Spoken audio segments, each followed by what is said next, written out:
김대호 TV의 2022년 33회 공인중개사시험 민법 62번을 풉니다. 62번은 매년 나오지는 않지만 나올 때마다 어려운 문제가 나오기 때문에 법정지상권의 문제가 눈에 들어오지 않으면 건너뛰는 것도 하나의 방법입니다. 법정지상권은 이론과 판례가 매우 어렵기 때문에 반드시 기출문제를 중심으로 숙지하시기 바랍니다. 62번 가백의 법정지상권 또는 관습법상 법정지상권이 인정되는 경우를 모두 고른 것은 판례를 중심으로 정리하겠습니다. 법정지상권이라는 것은 토지의 지상권이 설정되어 있지 않지만 건물 주인에게 인정되는 철거를 당하지 않을 권리를 말합니다. 건물과 토지가 반드시 근저당권 설정 등 당시에 토지의 저당권, 근저당권 설정 당시에 건물이 존재해야 됩니다. 그리고 그 건물 소유자와 토지 소유자는 동일해야 됩니다. 그리고 나서 토지만 제3자의 소유자가 되었을 때 이 건물 소유자에게 인정되는 게 법정지상권입니다. 반드시 토지의 근저당권 설정할 당시에 건물이 존재할 것, 건물과 토지의 소유자가 동일할 것, 토지가 근저당권의 영향으로 소유권이 달라지게 되었을 때 건물 주인에게 인정하는 게 법정지상권입니다. 관습법상 법정지상권은 이게 근저당권 설정 당시가 아니라 매매 당시에, 매매했을 때로 토지와 건물이 달리 소유자가 달리 될 수 있죠.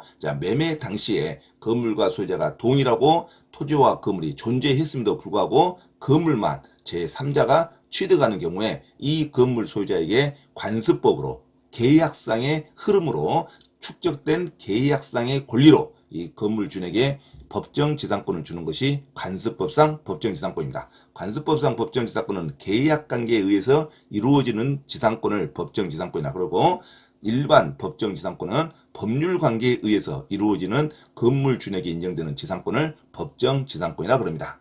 그래서 법정지상권이라는 것은 성립 시기는 반드시 토지와 건물이 존재해야 됩니다. 그리고 그 존재하는데 토지와 건물이 동일 소유해야 됩니다. 언제 존재한다? 근저당권 설정 당시에 존재를 해야 됩니다. 그래서 법정지상권은 관습법상 법정지상권은 특약으로 배제할 수 있지만 법정지상권은 특약으로 배제할 수 없습니다. 관습법상 법정지상권은 계약관계로 이루어지기 때문에 건물 철거를 조건으로 판매를 할 수 있죠. 건물 철거를 조건으로 판매를 할 때는 매매를 할 때는 건물 주인에게 관습법상 법정지상권은 인정될 수 없습니다. 반드시 특약으로 건물 철거의 특약이 없을 때 건물에게 관습법상 법정지상권을 인정을 합니다. 하지만 법정지상권은 특약 관계가 없죠. 특약하고 아무 이유 없이 근저당권 설정될 당시에 건물과 주인이 동일하고 존재했으면 건물에게 법정지상권이 인정이 됩니다. 그래서 법정지상권은 특약으로 배제할 수 없다. 관습법상 법정지상권은 특약이 철거를 조건으로 매매할 수 있으니까 특약으로 배제할 수 있다. 법정지상권 취득은 등기가 없이도 가능합니다. 법정지상권은 토지의 지상권이 없어도 법으로 인정한 지상권이기 때문에 등기 없이도 법정지상권은 취득이 가능합니다. 무허가 건물, 미등기 건물 관계없이 존재하고 소유자가 동일하면 인정이 됩니다. 그래서 등기 없이도 취득이 가능한 것이 법정지상권이라 그럽니다. 반드시 중요하죠. 등기 없이도 권리를 인정받는 게 법으로 인정된 지상권, 등기 없이도 취득이 가능하다. 법정지상권이 있는 건물이 개축된 경우에도 법정지상권은 소멸되지 않고 존속할 수 있습니다. 건물을 위한 법정지상권이 성립한 경우 건물에 대한 저당권이 실행되면 경락에는 등기 없이도 법정지상권을 취득을 합니다. 법정지상권 효력은 지상권을 등기하지 아니해도 지상권을 취득할 당시에 토지 소유자로부터 토지를 양수한 제3자에게도 대항할 수 있습니다. 하지만 법정지상권을 양도할 때는 반드시 지상권을 이전해서 등기를 해야 됩니다. 법정지상권 취득할 때는 등기가 필요 없지만 가지고 있는 법정지상권을 양도하기 위해서는 등기를 해 주어야 제3자에게 효력이 발생할 수 있습니다. 법정지상권 취득은 등기가 필요 없고 법정지상권 양도는 지상권 이전 등기를 해 주어야 효력이 있다는 거 반드시 기억하시기 바랍니다. 그리고 법정지상권도 포기할 수 있습니다. 건물 소유자가 토지 소유자와 건물 소유를 목적으로 하는 토지 임대차 계약을 체결한 경우에는 관습법상 법정지상권을 포기하였다고 봅니다. 그래서 법정지상권을 가지고 있는 자가 토지 임대차 계약을 체결하면 법정지상권을 포기하겠다고 간주를 합니다. 반드시 중요하죠. 법정지상권이 인정되면 토지 소유자는 더 이상 토지 소유로서 권리를 행사할 수 없습니다. 그렇지만 법정지상권에게 지료를 청구할 수는 있습니다. 자, 지료에 관하여 토지 소유자와 협의가 이루어지지 않으면 당사자의 청구에 의해서 언제든지 법원이 이를 정합니다. 자, 법정지상권 지료가 정해졌다는 증명이 없다면 토지 소유자는 지상권자가 2년 이상의 지료를 지급하지 않았음을 이유로 소멸을 청구할 수도 없죠. 지료가 정해졌다는 증명이 있어야 지료를 청구할 거 아닙니까? 자, 법정지상권 지료가 판결에 의해서 정해진 경우에는 지료가 판결의 확정 전후에 걸쳐 2년분 이상일 때는 토지 소유자는 지료 연체를 이유로 지상권의 소멸을 청구할 수 있습니다. 자, 법정지상권 지료가 판결에 의해서 정해질 때는 소급에서 제시했던 그 당시로 소급에서 지료를 지급해야 할 의무가 있기 때문에 판결 확정 전후에 걸쳐 2년분 이상일 때는 그때서야 지상권의 소멸을 청구할 수 있습니다. 자, 이게 지상권의 기본적인 이론이고 또 이게 덧붙여서 판례에 형성되는 지상권 형성 조건도 반드시 숙지하셔야 됩니다. 관습법상 또는 법정지상권이 성립하는 경우에는 일단은 토지와 건물이 동일한 소유자에게 속해야 되고 저당권, 근저당권 설정 당시 건물 주인이 반드시 토지 주인과 동일해야 됩니다. 저당권 설정 당시 건물이 존재해야 되고 이 건물 소유자가 토지 소유자와 동일해야 됩니다. 언제? 근저당권 설정 당시에. 자, 그래서 대지와 건물이 동일한 소유자에 속하는 그 건물에 전세권을 설정한 경우에 그 대지 소유권의 특별 승계원은 전세권 설정자에게 지상권을 설정한 것으로 봅니다. 자, 토지에 저당권이 설정될 당시에 지상의 건물이 존재하였고 양자가 동일 소유자에게 속하였다가 그 후 저당권 실행으로 토지가 매각되기 전에 건물이 제3자에게 양도됐어도 이 제3자도 법정지상권을 취득합니다. 자, 저당권 설정 당시에 토지와 건물이 동일인에게 속하고 있었다면 그 후에 건물이 제3자에게 양도된 후에 경매가 되더라도 건물은 법정지상권을 취득합니다. 자, 토지에 관하여 저당권 설정 당시 건물이 존재하였다면 그 후 건물이 철거하고 동일한 규모의 건물을 다시 신축하더라도 법정지상권이 인정될 수 있습니다. 반드시 핵심은 토지와 건물이 존재할 것, 건물 소유자와 토지 소유자가 동일할 것. 언제 존재해야 되냐? 토지의 근저당권 설정할 당시에 존재해야 법정지상권이 인정되는 판례가 있습니다. 자, 두 번째는 법정지상권이 인정되지 않을 때는 환매특약의 등기로 경료된 나대지의 소유자가 그 지사의 건물을 신축하면 이 건물은 그 약속 위반입니다. 환매특약으로 경료된 나대지의 소유자가 그 지상의 건물을 신축한 경우에는 이 환매권이 행사되면 이 건물의 관습상의 법정지상권은 성립할 수 없습니다. 자, 미등기 건물을 그 대지와 함께 양수한 사람이 그 대지에 대해서만 소유권 이전 등기를 넘겨받고 그 대지가 경매되어 타인의 토지가 된 경우에는 건물에 미등기가 됐기 때문에 이 토지가 경매되어 타인의 소유가 된 사람은 건물을 철거할 수 있습니다. 이 미등기를 가지고 있는 사람은 대지와 건물을 자기 거라고 주장할 수 없습니다. 그래서 법정지상권이 인정되지 않는 판례가 나옵니다. 반드시 숙지하시기 바랍니다. 자, 반드시 법정지상권이 인정되지 않을 때는 동일한 건물이었는데 이 건물의 소유자가 토지와 건물의 소유자가 저당권 설정 당시에 인정되지 않을 때는 법정지상권을 인정하지 않습니다. 자, 이게 기본적인 판례인데 62번 문제를 풉니다. 62번 감액의 법정지상권 또는 관습법상 법정지상권이 인정되는 경우를 모두 고른 것은 판례를 관련돼서 문제가 나왔습니다. 자, 이해가 안 되면 반드시 건너뛰는 것도 하나의 방법입니다. 법정지상권은 쉽게 풀 수 있는 문제가 아니죠. 범위가 아주 많습니다. 자, 62번 기업, 을 소유의 토지 위에 을의 승낙을 얻어서 신축한 병 소유의 건물을 갑이 매수했답니다. 이건 법정지상권 인정되지 않습니다. 왜냐하면 을 소유의 토지 위에 을의 승낙을 얻어서 신축한 사람이 을이 아니라 제3자 병 소유의 건물을 갑이 매수했습니다.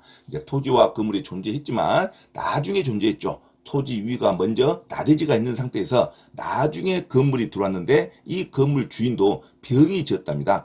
토지와 건물의 소유자가 동일하지 않습니다. 이 병의 건물을 갑이 샀으니까 이 갑에게는 법정지상권을 인정하지 않습니다. 자, 니은 을 소유의 토지 위에 갑과 을이 건물을 공유합니다. 그러니까 을 소유 토지 외에 이미 건물도 어떤 지분만큼은 을이 가지고 있습니다. 동일한 소유자가 인정이 됩니다. 토지에만 저당권을 설정하였다가 그 실행을 위한 경매로 병이 토지 소유권을 취득한 경우에는 이 토지 소유자 병은 건물을 철거할 수 없습니다. 왜냐하면 법정지상권이 인정되니까 병이 토지를 취득했다 하더라도 어떤 토지냐면 을 소유와 을 건물이 동일한 상태에 존재하는 상태에서 토지만 취득했기 때문에 공유관계의 건물, 을의 건물은 인정이 됩니다. 을 소유의 토지 위에 갑과 을이 건물을 공유하면서 건물과 토지가 존재했고 건물과 토지의 주인이 동일했습니다. 언제 토지의 저당권을 설정할 당시에. 그래서 그 실행을 위한 경매로 병이 토지 소유권을 취득했다 하더라도 이것은 법정지상권이 인정이 됩니다. 그래서 62번 정답 2번 니은으로 기억하시기 바랍니다. 자, 디귿 갑이 을로부터 을 소유의 미등기 건물과 그 대지를 함께 매수하고 매수할 시점에 건물은 미등기입니다. 자, 미등기 건물과 대지를 함께 매수한 사람은 반드시 빨리 건물을 등기를 만들어야 됩니다. 그렇지만 등기를 만들지 않고 대지에 관해서만 소유권 이전 등기를 한 후에 건물에 대한 등기 전에 설정된 토지에 대한 저당권에 의해서 대지가 경매되어 병이 토지를 취득한 경우에는 이 토지 소유권자 병은 건물을 철거할 수 있습니다. 왜냐하면 을이 동일한 건물과 토지 소유자로 인정받지 못합니다. 아무리 을이 대지와 건물을 샀더라도 미등기 건물을 샀기 때문에 빨리 건물에 등기를 해야 됩니다. 그래야 을 소유자가 되겠죠. 하지만 건물을 사가지고 미등기 상태로 방치하다가 토지만 등기하고 토지만 근저당권에 의해서 경매가 됐을 때는 이 자기 거라고 말할 수가 없습니다. 반드시 법정지상권은 토지와 건물이 존재할 것, 토지의 근저당권이 설정할 당시에 건물 소유자와 토지 소유자가 동일해야 됩니다. 하지만 토지와 미등기 건물을 산 을은 반드시 토지의 저당권을 설정할 당시에 건물도 자기 거라고 인정을 받아야 됩니다. 하지만 등기가 되지 않았기 때문에 인정을 받을 수가 없습니다. 그래서 이럴 때는 토지를 매각한 사람은 건물을 철거할 수 있습니다. 그래서 을은 법정지상권을 주장할 수 없다. 법정지상권은 반드시 건물을 철거당하지 않을 권리, 건물 주인에게 인정되는 게 법정지상권입니다. 그래서 62번 법정지상권, 관습법상 법정지상권이 인정되는 경우는 정답 2번으로 기억하시기 바랍니다.